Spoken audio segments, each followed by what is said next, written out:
El mundo católico se encuentra en vigilia y oración ante uno de los momentos más significativos de su historia, la elección del próximo Papa. Con la muerte de Francisco, termina un pontificado marcado por la misericordia, la reforma y el cuidado de los pobres.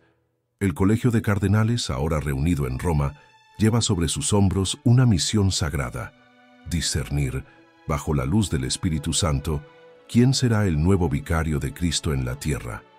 En sus corazones arde la responsabilidad de continuar la misión dejada por Pedro. Son 135 cardenales electores, provenientes de los 5 continentes, convocados para el cónclave. De ellos, 108 fueron nombrados por el propio Papa Francisco, lo que indica una posible tendencia de continuidad con su visión pastoral y misionera. El cónclave, palabra que procede del latín cum clave, con llave, se celebrará en la Capilla Sixtina, en el corazón del Vaticano. Allí los cardenales permanecerán en clausura, aislados del mundo, hasta que uno de ellos sea elegido sucesor de Pedro. Mientras las puertas de la capilla se cierran, el mundo entero vuelve sus ojos hacia la chimenea. De ella saldrá el humo blanco, señal de la elección. Pero ¿quién será ese hombre? ¿Cuáles son los nombres que destacan entre los papabili? Entre los más citados está el cardenal Pietro Parolin, secretario de Estado del Vaticano. Italiano, diplomático experimentado, es visto como un hombre de equilibrio y continuidad, muy respetado en los círculos internos de la curia romana. Parolin posee amplia experiencia en las relaciones internacionales de la Iglesia. Estuvo al frente de negociaciones delicadas como el acuerdo con China sobre el nombramiento de obispos, algo que provocó tanto elogios como controversias. Su perfil discreto pero firme agrada a quienes desean estabilidad. Sin embargo, hay quienes lo ven más como un hombre de bastidores que como líder espiritual de más de 1.000 millones de católicos. Otro nombre en ascenso es el cardenal Matteo Zuppi, arzobispo de Bolonia.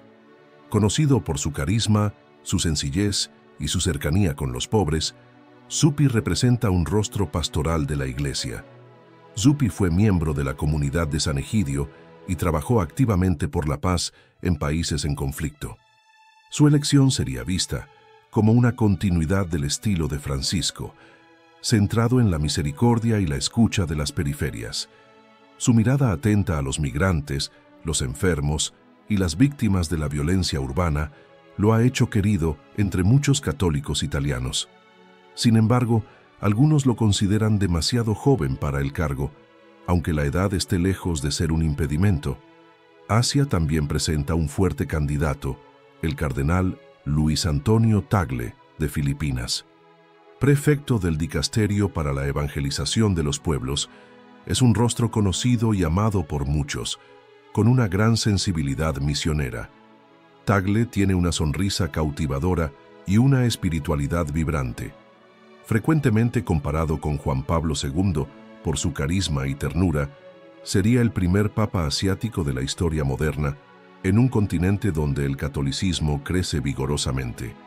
Su teología centrada en la compasión y la humildad resuena con las directrices del Concilio Vaticano II, y ya ha sido llamado el Francisco asiático por su cercanía al pueblo y su celo evangelizador. No obstante, su vínculo con Francisco puede ser visto por algunos sectores más conservadores como un riesgo de continuidad excesiva. Otros, en cambio, ven en él un signo profético para la Iglesia universal. En el continente africano destaca el nombre del cardenal Peter Turkson, de Ghana. Con sólida formación teológica y fuerte compromiso con las cuestiones sociales, Turkson simboliza la esperanza de una Iglesia más global y conectada con el sufrimiento de los pueblos. Turkson fue prefecto del Dicasterio para el Servicio del Desarrollo Humano Integral, y su voz se destacó en los debates sobre justicia social, dignidad del trabajo y medio ambiente, temas centrales de la encíclica Laudato Si. Su elección representaría un gesto de reconocimiento a la Iglesia africana, cuya vitalidad impresiona y cuya fe permanece profundamente enraizada en la tradición católica, incluso ante desafíos políticos y económicos. Sin embargo, Algunos consideran su perfil más técnico que pastoral, y su actuación en Roma fue, en ocasiones, opacada por figuras más mediáticas. Aún así, se mantiene entre los nombres fuertes del cónclave. Volviendo a Europa, encontramos al cardenal Péter Erdo, de Hungría. Teólogo respetado, es arzobispo de Esztergom, Budapest, y representa una línea más tradicional de la Iglesia, con fuerte aprecio por la liturgia y el magisterio. Erdo es considerado un intelectual, con sólida producción académica y experiencia en el diálogo con ortodoxos y protestantes.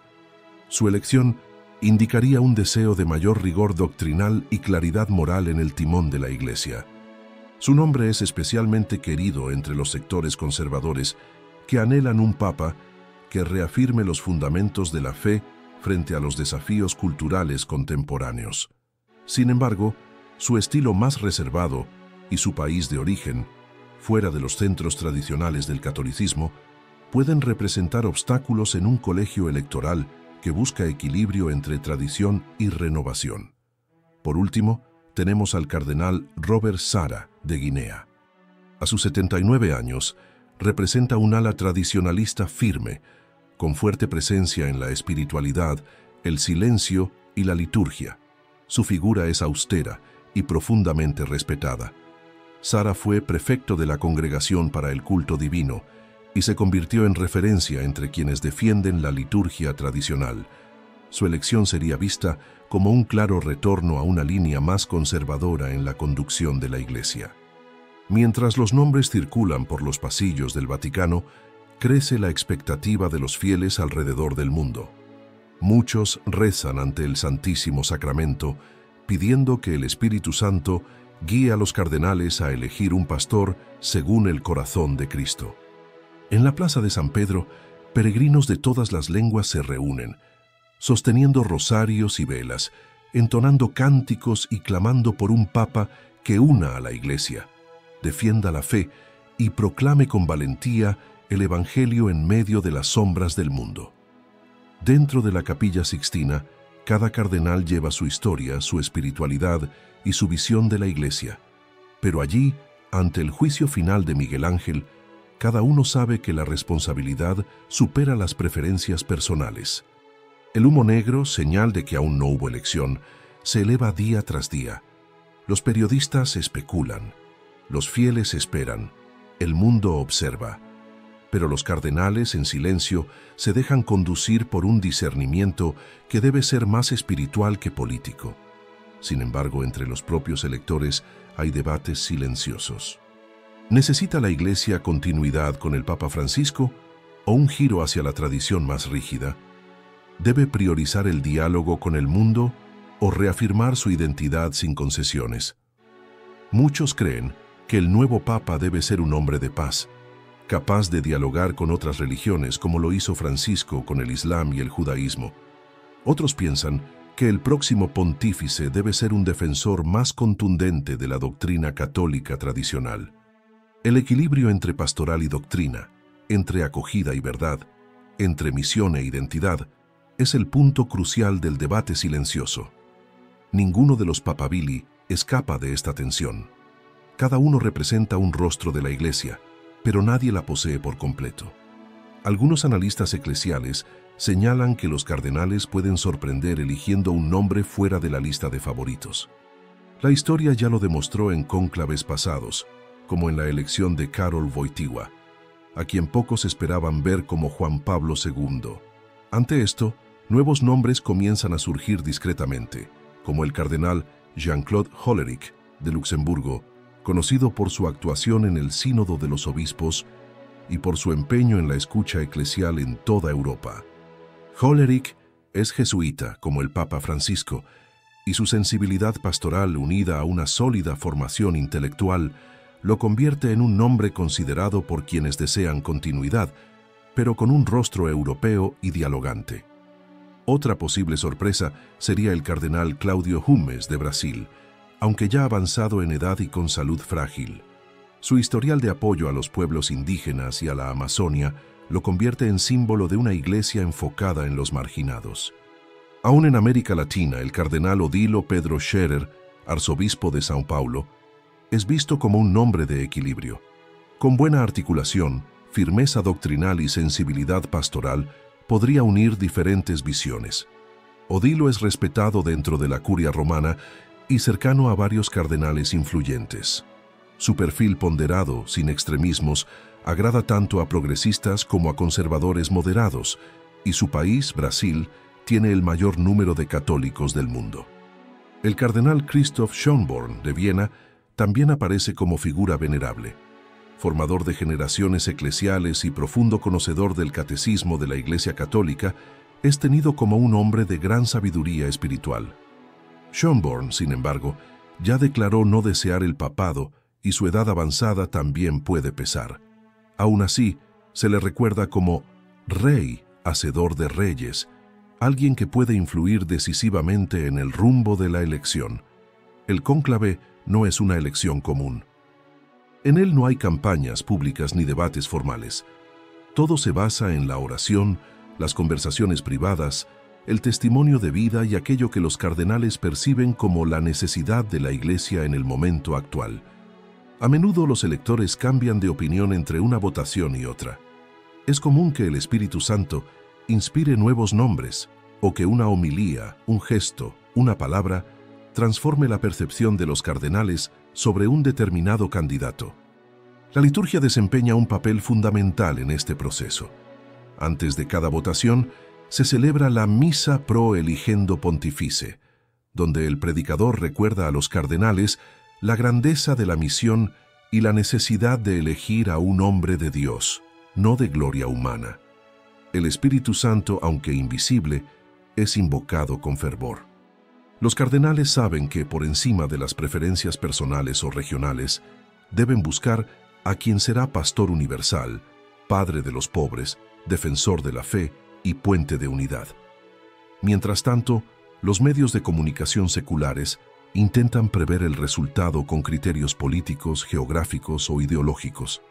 Pero el pueblo de Dios comprende que el cónclave es un misterio de gracia, no de cálculo humano. Las grandes catedrales y parroquias de todo el mundo organizan vigilias de oración, exposiciones del Santísimo y rosarios comunitarios. La Iglesia se une en súplica, esperando más que un líder, un verdadero pastor según el corazón de Cristo. Dentro de la Capilla Sixtina, los votos se depositan uno a uno. Los cardenales juran mantener secreto absoluto sobre las deliberaciones. Cada papeleta se lee y se quema. El humo asciende. Sigue siendo negro. El mundo espera. La Iglesia reza. En cada alma católica hay conciencia de que este momento no pertenece a la política, sino a la providencia. Como dijo San Juan Pablo II, en la Iglesia no hay coincidencias, hay designios de Dios. Los nombres siguen circulando entre murmullos y esperanzas. Un africano, un asiático, un latinoamericano nuevamente, o un retorno a la tradición europea. Dios conoce el corazón de cada cardenal. Los fieles conocen solo los rostros. En el corazón de la Iglesia palpita la certeza de que el Señor, fiel a su promesa, no la abandonará. El Espíritu sopla donde quiere, y una vez más, soplará bajo los frescos de Miguel Ángel, eligiendo a aquel que dirá, Habemus Papam. Con cada día que pasa en el cónclave, la expectativa se intensifica. El silencio dentro de la Capilla Sixtina contrasta con la conmoción afuera. Allí dentro, los cardenales caminan juntos en oración y discernimiento. Afuera, los fieles se arrodillan. Hay algo profundamente espiritual en el misterio que envuelve la elección de un papa. La Iglesia no elige solo a un administrador, sino al sucesor de Pedro, aquel que tendrá las llaves del reino para atar y desatar, para confirmar a los hermanos en la fe. En el corazón de la Iglesia resuena la promesa de Cristo: tú eres Pedro, y sobre esta roca edificaré mi Iglesia. Cada cónclave es un nuevo eco de esta verdad, una renovación de la fidelidad de Dios a su esposa, la Iglesia Católica. En medio de los nombres conocidos, comienzan a surgir posibilidades menos comentadas, pero no menos relevantes. La Iglesia ha visto surgir papas inesperados, hombres de oración silenciosa que, al asumir el trono de Pedro, revelaron grandeza espiritual. Uno de esos nombres discretos es el del cardenal Dominique Mamberti, de Córcega. Con sólida formación jurídica y experiencia como diplomático de la Santa Sede, es respetado por su sobriedad y sabiduría. Aunque no está entre los favoritos, se le considera un posible.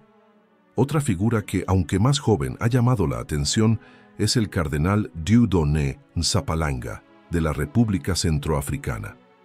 Arzobispo de Bangui, es conocido por su valentía en medio de la guerra y por su testimonio de reconciliación entre cristianos y musulmanes. Su elección representaría una decisión valiente y profética, elevando la voz de los pobres y las periferias al trono más alto de la Iglesia.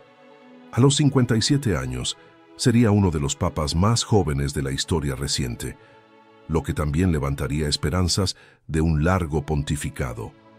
Algunos cardenales ponderan la necesidad de un pontífice que hable con claridad y firmeza sobre los grandes desafíos morales de nuestros tiempos: el aborto, la eutanasia, la ideología de género y la secularización galopante. En esa línea, nombres como el cardenal Raymond Burke surgen entre los más tradicionales. Sin embargo, su oposición pública a ciertas decisiones de Francisco y su perfil polarizador dificultan su aceptación por una mayoría de 2/3. La Iglesia busca unidad. El próximo Papa no puede ser solo un ícono de una corriente. Debe ser padre de todos, maestro de la fe, siervo de los siervos de Dios. Por eso muchas miradas se vuelven hacia nombres capaces de integrar más que dividir. En este escenario, el cardenal Sean O'Malley, arzobispo de Boston, sobresale como un nombre respetado en diferentes alas. Capuchino, austero, comprometido con la lucha contra los abusos eclesiásticos, trae consigo la marca de la credibilidad. Su sencillez franciscana y su postura pastoral lo hacen admirado por fieles y clérigos. Sin embargo, su edad avanzada puede pesar en la decisión final. El cónclave parece buscar a alguien que una carisma, doctrina y vigor físico. Un aspecto decisivo es la espiritualidad personal de los candidatos. El próximo Papa debe ser un hombre profundamente arraigado en la oración, habituado a la adoración, amante de la palabra y obediente a la tradición. Sin ello, el peso del ministerio petrino se vuelve insostenible. Hay cardenales que, aunque teológicamente brillantes, no tienen el perfil pastoral deseado. Otros, muy carismáticos, carecen de experiencia curial. Y hay quienes poseen todo eso, pero no la salud necesaria para afrontar la misión. El tiempo avanza. Se suceden nuevas votaciones. Las humaredas negras persisten, pero hay un clima de maduración en el aire. Los votos empiezan a converger en torno a algunos nombres. El espíritu sopla y los corazones de los cardenales comienzan a percibir un llamado común. El perfil que se perfila es el de un pastor con experiencia internacional, sensibilidad espiritual, fidelidad a la doctrina, pero también con carisma misionero y apertura para escuchar la diversidad de la Iglesia. Algunos señalan que la elección de un papa no europeo puede reforzar el carácter universal de la Iglesia. África y Asia crecen en número de fieles, vocaciones y dinamismo pastoral. Tal vez sea el momento de dar voz a esos continentes en el trono de Pedro. Otros defienden que ante la crisis cultural que asola Europa, se necesita un papa con raíces europeas, que pueda evangelizar nuevamente la cuna del cristianismo con valentía, verdad y belleza. Mientras tanto, los fieles continúan rezando. El clero, los religiosos y las religiosas suplican luz desde lo alto. Niños en colegios celebran misas votivas. Monjes de clausura ofrecen ayunos y vigilias. Toda la Iglesia está en cónclave. Los cardenales viven días de introspección. Muchos pasan horas en oración silenciosa ante el sagrario. Piden luz, paz, discernimiento. Saben que esta elección traspasa los límites del tiempo. Es un acto con consecuencias eternas. La historia de la Iglesia está llena de momentos así, y en cada uno de ellos, el Espíritu Santo jamás abandonó la barca de Pedro, Incluso en tiempos de tempestad, el Papa es el ancla visible de la unidad y la verdad. Dentro de la Capilla Sixtina, las conversaciones disminuyen. Los cardenales sienten que están cerca de un consenso. Las diferencias empiezan a ceder lugar al acuerdo. Un nombre empieza a emerger con fuerza, no por articulación política, sino por reconocimiento espiritual. El decano del colegio cardenalicio, con voz pausada, invita a la nueva votación. Cada cardenal deposita su voto. Uno a uno. Se realiza el escrutinio. Se cuentan los votos. Un nombre aparece repetidamente, hasta superar los 2/3 exigidos. El humo que ahora se eleva es blanco. Las campanas de la Basílica de San Pedro repican con vigor. Las multitudes en la plaza estallan de júbilo. Tras días de silencio, el mundo escucha una nueva palabra: Habemus Papam. El elegido está entre los nombres considerados, pero su aceptación sorprende incluso a los mejor informados. Con humildad, acepta la cruz. Sube al balcón. Los ojos del mundo lo contemplan, y él se presenta como siervo de los siervos de Dios. Cuando la humareda blanca apareció en el cielo romano, un clamor recorrió la plaza. Las lenguas se callaron y los ojos se volvieron hacia la ventana central de la Basílica de San Pedro. Era el momento que generaciones de católicos jamás olvidan: el anuncio del nuevo Papa. La cortina roja se abre lentamente. El cardenal protodiácono aparece y pronuncia las palabras que resuenan como un trueno espiritual: Anuntio vobis gaudium magnum, habemus papam. Os anuncio una gran alegría: tenemos papa. Se revela el nombre del elegido. Es un cardenal de profunda fe, de oración silenciosa y pastoreo fiel. Un hombre que no estaba entre los más mediáticos, pero que desde hace años servía con humildad y firmeza a los fieles de su diócesis. Elige un nombre que simboliza su misión, un nombre que une la firmeza de Pedro, la ternura de Juan Pablo, la humildad de Francisco y la doctrina de Benedicto. Su nombre pontificio es un mensaje, una oración y una promesa. Los fieles, entre lágrimas, ovacionan a su nuevo pastor. Se presenta ante el pueblo con los ojos bajos y el rostro sereno. En silencio por unos segundos, contempla aquella inmensa multitud. Luego habla: Hermanos y hermanas, buenas noches. Con voz calmada, pide oración, y antes de bendecir al mundo, se arrodilla ante el pueblo y pide que todos recen por él. Es un gesto de humildad que evoca los primeros momentos del pontificado de Francisco, renovando el espíritu de servicio. Su bendición apostólica recae sobre los corazones ansiosos. Sacerdotes, religiosas, niños, ancianos, todos lloran de alegría. Hay un nuevo pastor para la Iglesia, y la barca de Pedro sigue firme, conducida por las manos de Cristo a través de este hombre elegido. En los días siguientes, el nuevo Papa comienza a dar las primeras señales de su estilo. Sus homilías son simples pero densas en doctrina. Habla con claridad sobre la fe, la salvación, la misericordia y la necesidad de conversión. En su primera audiencia general, abraza a los niños, saluda a los discapacitados, acoge a peregrinos con una sonrisa franca. Pero en su mirada se nota la gravedad de la misión que se le confió. Lleva sobre los hombros el peso del mundo católico. Pronto anuncia su deseo de visitar las periferias del sufrimiento humano, un campo de refugiados, una zona de guerra, un hospital de enfermos terminales. Quiere ser presencia real donde Cristo está crucificado en los pobres y olvidados. Se reúne con los cardenales, escucha con atención, promueve encuentros con representantes de otras religiones, reafirma el compromiso con la doctrina católica y abre espacio para el diálogo, sin relativizar nunca la verdad. En su primer documento pontificio, habla de la esperanza. Dice que el mundo necesita a Cristo más que nunca. Condena el materialismo, la cultura del descarte, la indiferencia ante la vida humana, y invita a todos a redescubrir el Evangelio. Los fieles perciben que se trata de un papa profundamente católico, arraigado en la tradición, pero con la mirada puesta en el futuro. Honra a los papas anteriores, pero aporta un estilo propio, sin rupturas, con fidelidad y creatividad. Sus gestos de pobreza y sencillez cautivan. Decide mantener su crucifijo de madera, su cruz pectoral de misionero. Prefiere habitar en la residencia de Santa Marta para estar más cerca de los demás, pero su corazón está vuelto al cielo. Entre bastidores del Vaticano inicia discretamente reformas administrativas, promueve transparencia, valora el testimonio de los santos e impulsa una renovación espiritual entre clérigos y laicos. En sus catequesis, habla con dulzura sobre los sacramentos, especialmente la Eucaristía y la confesión. Llama a los jóvenes a la santidad, a las parejas a la fidelidad, a los sacerdotes a la entrega total y a los consagrados al fervor original. Su espiritualidad eucarística se hace patente.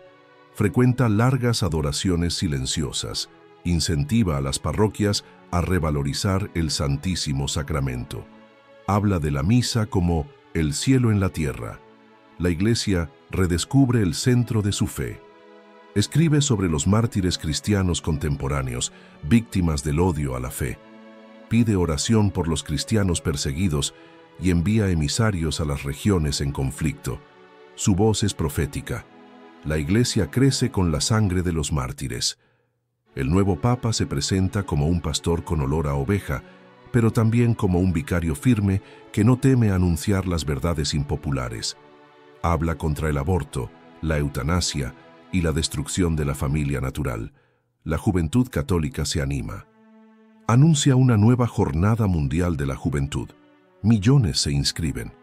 Hay una nueva energía espiritual que se esparce por la Iglesia.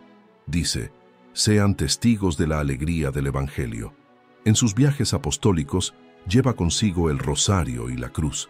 Venera reliquias de los santos, reza en lugares donde hubo milagros y revive la memoria de la Iglesia que sufre, que sirve, que ama. La tradición no se olvida, se celebra. Convoca un año santo de la esperanza. Miles vuelven a la confesión. Las iglesias se llenan. Florecen nuevas vocaciones. Los monasterios reciben jóvenes. Hay un nuevo vigor en la fe católica y muchos reconocen, este Papa fue elegido por Dios. El mundo vuelve a escuchar la voz de la Iglesia. Líderes seculares lo respetan. Ateos se conmueven con su caridad. Críticos admiten su coherencia. Y los fieles, más que nunca, confían en que Cristo, verdaderamente, está con su Iglesia. Nace así una nueva fase en el camino de la Iglesia. La sucesión apostólica continúa. Y el nuevo Papa, como Pedro, echa de nuevo las redes confiando en el Maestro que no abandona su barca. El nombre del nuevo Papa resuena ahora en las letanías, los rosarios y las misas. Se convierte en parte viva de la historia sagrada de la Iglesia. Y como siervo de Dios, guía al rebaño hacia el reino, porque la promesa permanece. Yo estoy con vosotros hasta el fin de los tiempos.